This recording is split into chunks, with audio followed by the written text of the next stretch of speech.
So hello guys! For today's video, magluluto ako ng simple na pork binagoongan. Tara, samahan niyo ako!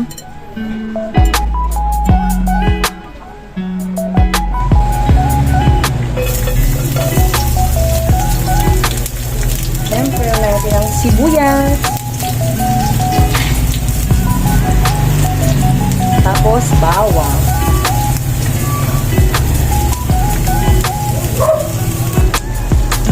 Nag-brown na, ilagay natin yung kamatis.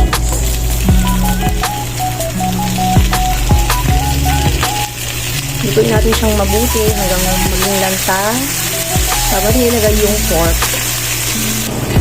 So sa kabilang banda, ready na natin yung ating kawali para sa ating pipritong talong.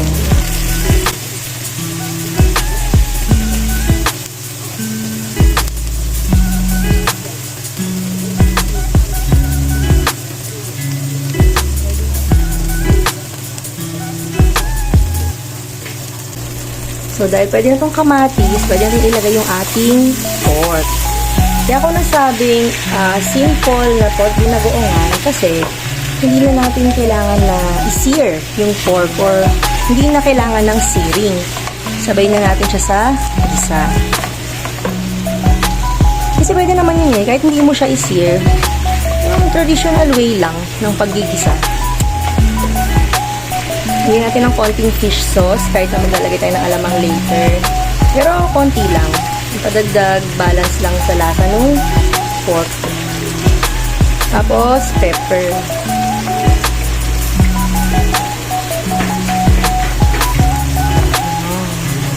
Since di ako gumagamit ng magic sarap, gagamit tayo ng veggie. Ilalagay natin siya habang ginigisa natin kasi mas ma-absorb na niya agad yung lasa kaysa pag later on. So, hintayin ko lang siyang na ma-toasted bago ko siya lalagyan ng water. Balikan ko muna itong talong sa kabila. Hintayin ko na siya. So, natin siya over-fry. Para mamaya, hindi siya magluluto at gawin natin sa ating shop. So, as you can see, may pagka-toasted na siya. Para na rin siyang na-pan-seared, diba? At least, less na yung gagawin. Pag ganyan na yung color or pag mas toasted na, pwede ko na siyang lagyan nung bagoong na alamang. So, I will be using Barrio Fiesta bagoong, yung regular lang. Lalagay tayo ng 2 kutsarang puno. Kasi hindi ito masyadong maalat unlike any other bagoong.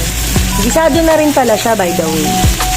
Maalat naman siya, but not the maalat na katulad ng iba na alat na lang yung malalasahan niya. Ayan. Siyempre, you can always add naman na bagoong later on kung kukulangan kayo, ganun. Tatansyahin din natin since naglagay nga tayo ng konting patis kanina, diba? Siyempre, baka umalot siya. So, kailangan talaga natin ng pagalingan sa tansyahan.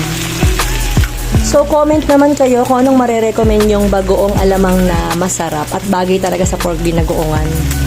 So, dahil nagisa na natin for a few minutes yung bagoong na rin, lalagay natin siya ng water. And then, pakukulaan natin ng 30 to 40 minutes hanggang sa lumambot na yung ating pork. Takpan lang natin.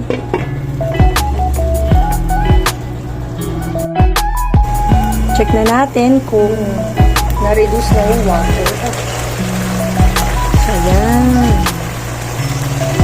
So, konti na yung tubig niya at konti na yung kanyang sarsa. Check natin kung malambot na yung pork para sure. So, yun. Dahil tinikman ko na at malambot na yung pork, pwede natin ilagay yung talong. Nasa sa inyo rin naman kung gusto nyo na less lang yung sarsa o yung medyo dry siya. Nasa sa inyo rin kung gusto nyo ng masarsa. Pero since kami nga ay gusto namin ng may sarsa-sarsa dito, kaya itong ganito kadami ay pwede na to. So, lalagay ko na yung ating talong na pinirito natin kanina. Hi! Simmer lang muna natin siya ng mga 2 minutes para ma-absorb nung eggplant yung lasa. So, lagyan din siya ng red and green chilies. This is optional kung gusto nyo ng medyo spicy. Pero pampabalance din to at pampadagdag flavor. Konting halo and luto na ang ating spicy pork binagoong. Hindi naman siguro super spicy to. So, ready na siya i-transfer sa lagayan.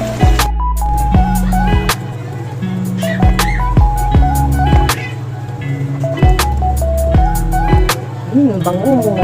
Tawag na naman ang kaldero. Ready to serve.